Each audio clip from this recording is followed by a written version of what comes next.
Project Management for Healthcare Managers, Week 6, Project Planning, Procurements, HTML 375.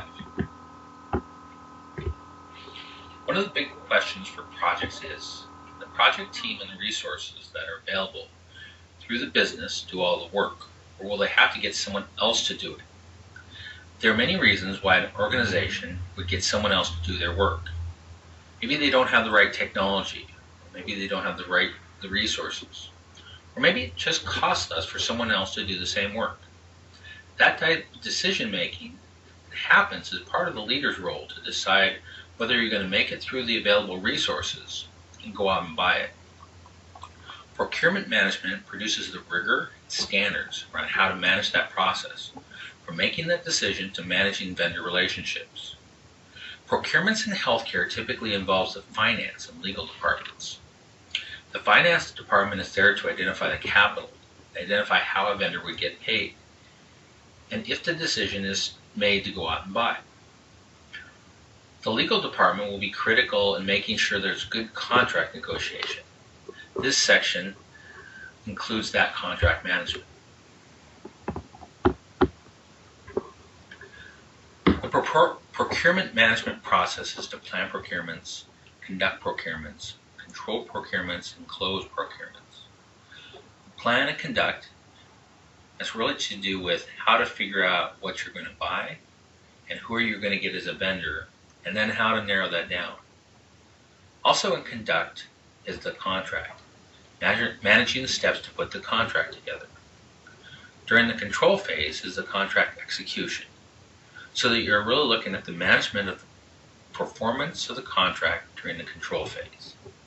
And close is, how do you close up the details of that contract?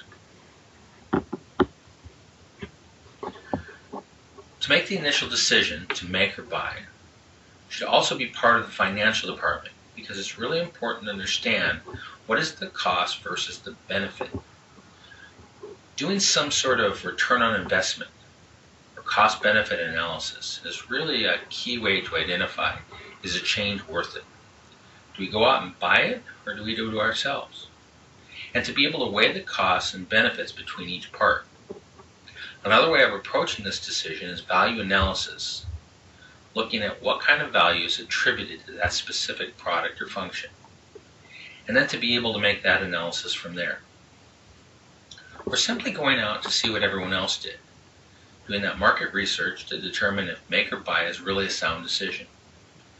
Market research provides good information on value, the market, capability, the risk, so that it provides a holistic view of the buy decision, rather than looking at just the value of the cost of the decision. Once a decision to buy and go out and find a vendor, there are certain selection criteria that need to be considered in this process. During the conducting and procurements, the first thing that happens is to identify what are the business needs. When we're talking about requirements, we're talking about the things that the business has to have. The business needs of the specific project are really identified by the requirements. And then, what are the operating costs that are available? What is available through the organization? How much will it cost a vendor to actually produce that specific product or service? Some of the big questions on vendors is, what is their technical capability or approach? Do they have the technology to be able to produce the right level of product and service that you're looking for?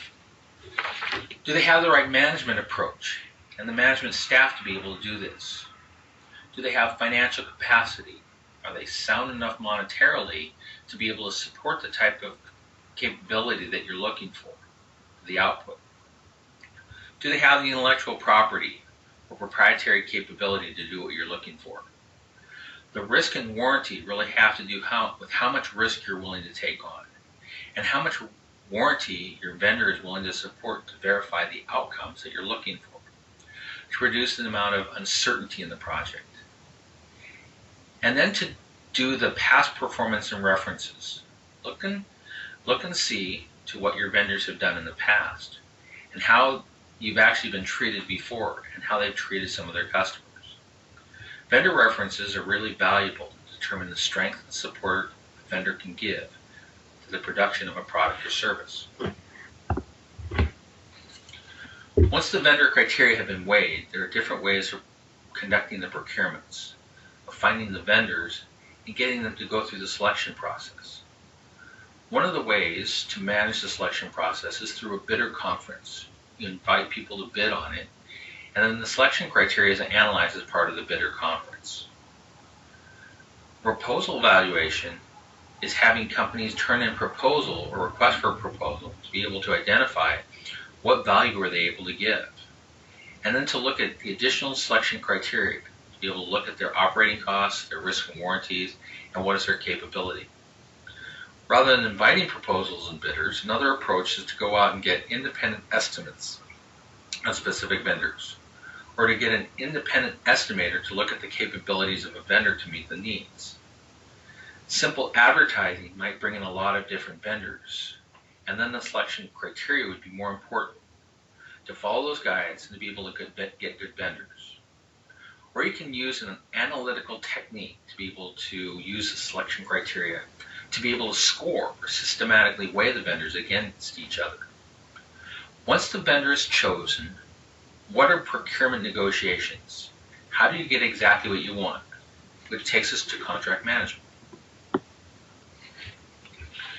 Contract management is a legal document between the vendor and the customer that provides the promise of mutual benefit.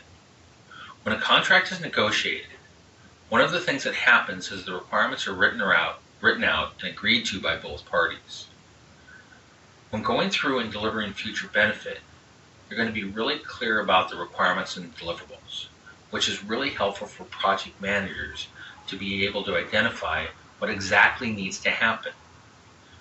What is the right and good type of product and service that needs to be produced during this? Another purpose of a contract is to protect confidential information.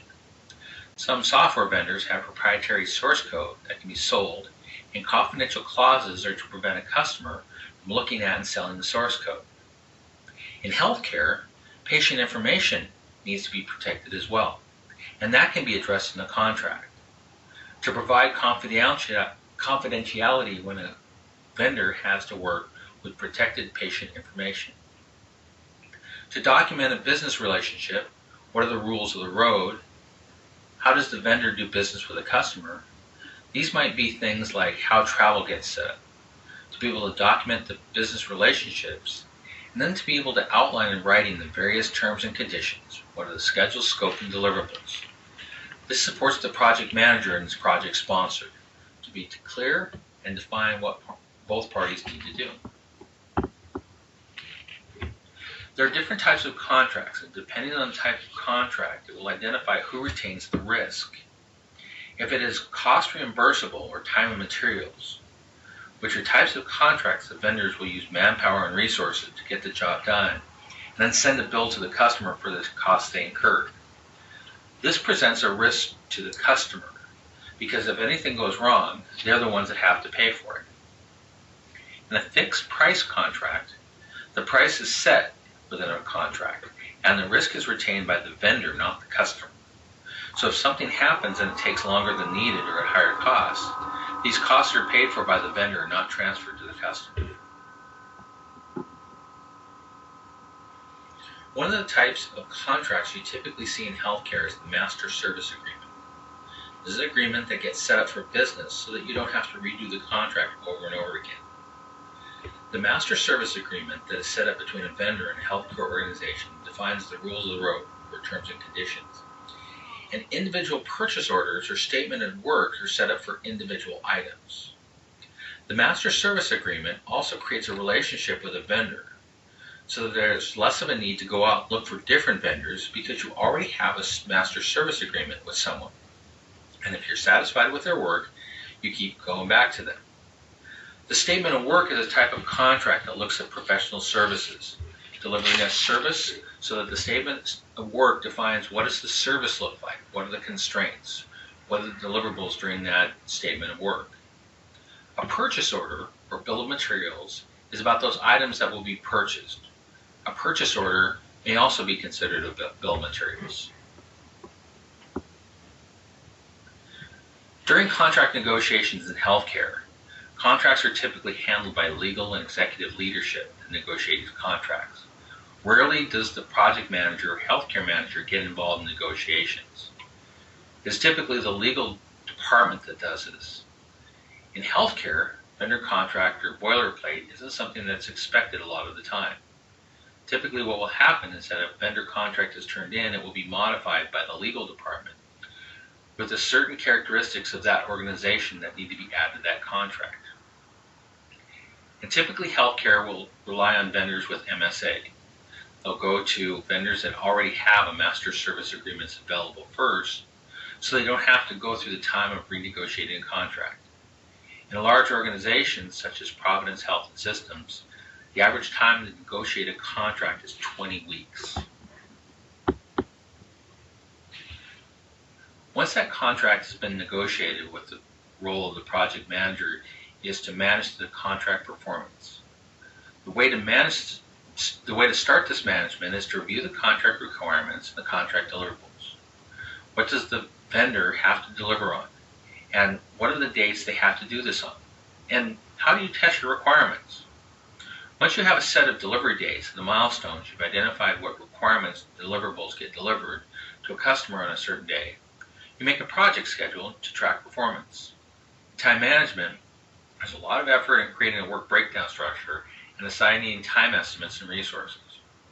Where there is a contract, the outcomes are identified and negotiated between legal teams, healthcare organization, and the vendor. You do not have to go through the rigor of creating a work breakdown structure, a critical path diagram. You simply make the project schedule based on the contract. During the course of execution, you direct and control based on the contract. So you're taking the deliverables that are due by a specific date and managing those.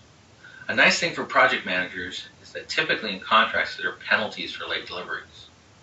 So besides the amount of influence, you also have the extra influence of costs and fines that can be attributed to specific project elements if the project becomes late. So during procurement management, there is a process of how to determine make versus buy, how to approach different ways of evaluating and verifying that decision. And then, what are the selection criteria? What are those things that need to be considered when dealing with vendors and procurement? And then, how does that contract management occur? The negotiation of the contract and the contract performance during the course of the project. And then to be able to control procurements through that performance of the contract.